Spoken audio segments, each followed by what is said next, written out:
พื่อจะได้น้อมนำเอาภาษาธรรมอันเป็นหลักธรรมคำสั่งสอนแห่งองค์สมเด็จพระบรมศาสดาสัมมาสัมพุทธเจ้ามาปรารภเพื่อศรัทธาญาติโยมพุทธบริษัททั้งหลายให้ได้ยินได้ฟังเพื่อเสริมสร้างศรัทธาความเชื่ออาศรัทธาความเลื่อมใสพร้อมทำวิริยะคือความภาคเพียรให้เกิดขึ้นเจริญขึ้นในดวงจิตดวงใจของพวกเราทานทั้งหลายจนควรประสมควรเจเวลาฉะนั้นก็ขอเจริญพ่อญาติโยมเฮาทุกท่านทุกคนจงได้วางมือลงซะวางมือไว้ที่ตักและก็นั่งสมาธิควบคู่กันไปกับการฟังธรรมสิฟังเอาเนื้อหาสาระก็ได้ฟังไปแล้วพอเข้าใจก็บ่เป็นอย่างเดิมแต่ถ้าบ่จำเป็นก็บ่ต้องสู้กันบ่ต้องร่วมกันเพราะมันที่เป็นการรบกวนสมาธิของคนอื่นสร้างความรำคาญให้คนอื่นผู้เป็นตั้งใจฟังทุกคนจะให้รับตาลงเบาๆให้กำหนดสติดูที่เสียงที่มันเกิดขึ้นและกระดับลงเกิดขึ้นและกระดับลงเป็นอารมณ์กรรมฐานฉะนั้นวันนี้พวกเราชาวพุทธบริษัททั้งหลายโดยเฉพาะชาวเมืองหนองฟอดของเรามาทางเมืองเบลจีได้มีเจตนาศรัทธาเลื่อมใสในพระบวรพระศาสนาได้มาร่วมทำบุญถวายสังฆทานให้แก่พระสงฆ์ผู้ใหญ่ที่ได้มาร่วมภูโภสังฆกรรมเพื่อใน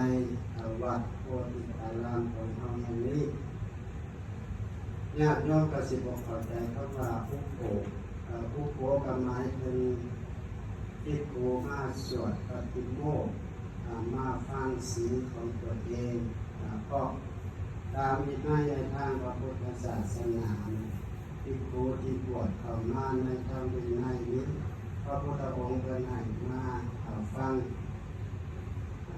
พระปฏิโมกข์ก็คือมาฟังวินัยที่พระพุทธองค์ทรงบัญญัติไว้221ข้อนั้นมาฟังมาศึกษาคือได้ไปมา3 เดือนหรือว่ามาฟังในสุเทศทุกเกินเดือนทุกเดือนก็คือ15 วันเป็นไงมาฟังมาศึกษามาเรียนรู้คือกันกับญาติโยมมาทำบุญเข้ามาสมาทานเอาศีลของญาติโยมก็คือศีล 5มาทุกงานเท่ากับพากันมาฟังมาฟังอาจารย์เป็นสอนเป็นบอกที่เข้ามาสมาทานเอานับตั้งแต่ปานาอธินากามีมุสาสุรานศีล 5 ข้อนี้เขาว่าตามเป็นยังว่าท่านได้เป็นศีลเด้เป็นแต่เพียงสิกขาบทข้อที่เขาจะต้องท่องจำเอาแล้วนำไปประพฤติปฏิบัติถ้าเขานำไปประพฤติปฏิบัติตามสิกขาบท5 ข้อเหล่านั้นแล้วจึงเรียกว่าเป็นผู้มีศีลสมบูรณ์เป็นผู้มีศีลสมบูรณ์กายก็บ่โยกบ่พ้นภิกขุก็คือกันมาฟังศีลของตัวเองภายใน15 วันมาฟังกันหนึ่งเมื่อเราฟังแล้วเข้าใจแล้วก็นำไปประพฤติปฏิบัติตามสิกขาบทที่เราได้ฟังมานั้นในเมื่อเป็นผู้มีศีลสมบูรณ์แล้วก็ถือว่าเป็นพระที่สมบูรณ์เรียกว่าเป็นพระอริยะขึ้นมาได้เพราะพระพุทธศาสนาของเรานี่สิมีความเจริญรุ่งเรืองศาสนาบ่เสื่อมได้เพราะศีลนี่พระพุทธองค์มันเปรียบอุปมาคือการเส้นได้ไว้100 หลักเพื่อให้ภิกขุที่บวชเข้ามาในพระวินัยนี้ให้เป็นระเบียบและไปจดงามมีศีลดีงาม ผ ภิกขุที่บวชเข้ามาในธรรมวินัยของพระพุทธเจ้าพระพุทธองค์เปรียบเหมือนกับดอกไม้ต่างชนิด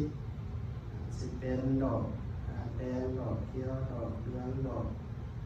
มนละต่างถ้าหากมันตกจากต้นลงมามันก็แต่กระจายถึงลมพัดไปกระจายไปโมเป็นระเบียบโจงามภิกขุก็คือกันเมื่อเข้ามาบวชในธรรมวินัยของพระพุทธเจ้าสิมาจากตระกูลกษัตริย์มหาศาลตระกูลพระมหาศาลตระกูลมหาโพธิมหาศาลตระกูลจันทานตระกูลแพทย์ตระกูลสุขตาเมื่อเข้ามาสู่ในธรรมวินัยของพระพุทธเจ้าเอาธรรมวินัยของพระพุทธเจ้าร้อยหลักให้เป็นผู้มีสิ่งดีงามพระสิ่งงามนี่บ่แม่นงามอยู่น้ำขาดใจมีบ่อนบ่แม่นงามอยู่น้ำไปหน้างามอยู่ในสิ่งมีสิ่งบริบูรณ์ก็ถือว่าเป็นพระที่ดีที่งามมีสิ่งคนนักของงามมีระเบียบวินัยที่ดีอันนี้เรียกว่าเฮ็ดให้พระนะมีศีลและญาติโยมนี่ถ้าพระมีศีลแล้วก็เปรียบอุปมาด้วยกันเป็นเนื้อหน้าบุญที่ดีเนื้อหน้าบุญที่ดีญาติโยมเอามาหวานพืชลงมาหวานพืชก็คืออาหารหวานข้าวกับเส้นหักผักเส้นยาหมู่บ้านลงไปแล้วก็ได้รับมาเต็มเม็ดเต็มหน่วยคือการกับเข้าไปเห็ดหน้าทานหน้าดีเข้าเห็ดหน้าพันเดียวทานหวานพืชลงเห็ดหน้าเดียวก็ได้รับมารับผลลายนี่เราพระพุทธองค์เป็นจริงว่าการให้ทานพระที่มีศีลข้างหนึ่งข้างแต่ข้างหนึ่งยังได้ผลหลายได้อานิสงส์หลายได้บุญหลายกลัวทานให้พระทุกศีลทานข้างเดียว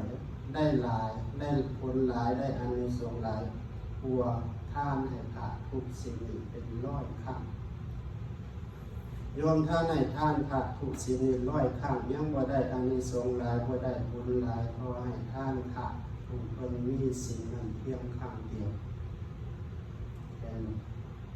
ให้ทานพระมีศีล100 ครั้งยังบ่ได้ผลหลายบ่ได้อานิสงส์หลายเพราะพระที่เพิ่นประพฤติธรรมปฏิบัติธรรมจนได้เป็นโสดาบันเพียงครั้งเดียว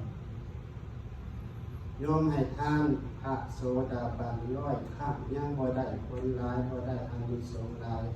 พอโยมให้ทานแก่พระสกทาคามีเพียงครั้งเดียว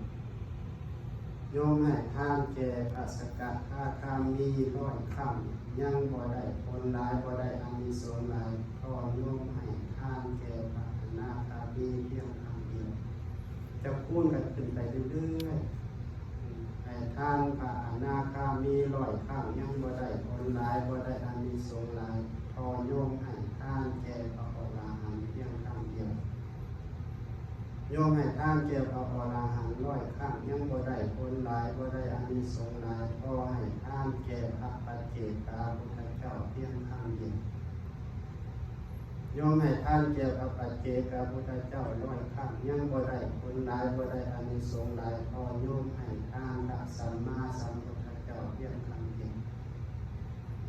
โยมให้ทานแก่พระสัมมาสัมพุทธเจ้า100 ครั้งยังบ่ได้ผลหลายบ่ได้อานิสงส์หลายพอทานให้หมู่สงฆ์คือจังโยมมาทาน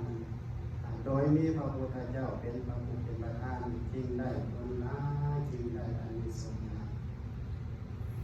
ฉะนั้นเฮาที่ได้เกิดมาเป็นมนุษย์ในภพนี้ชาตินี้มีอวัยวะทางกายสวยงดงามเป็นผู้อยู่ดีกินดีมีผิวพรรณงามมีอายุยืนก็ขอบคุณขอบบุญที่เฮาทำไว้ตั้งแต่อดีตการชาตินั้นทรงผลมาฉะนั้นทางพระพุทธศาสนาจึงเรียกว่าบุญญาภิสังขารบุญพามาเกิดเขาเกิดมาในชาตินี้เฮาทำเฮาดีเฮาร่ำเฮารวยเฮาสวยเฮางามนี่ก็เพราะบุญเก่าเคยทำมา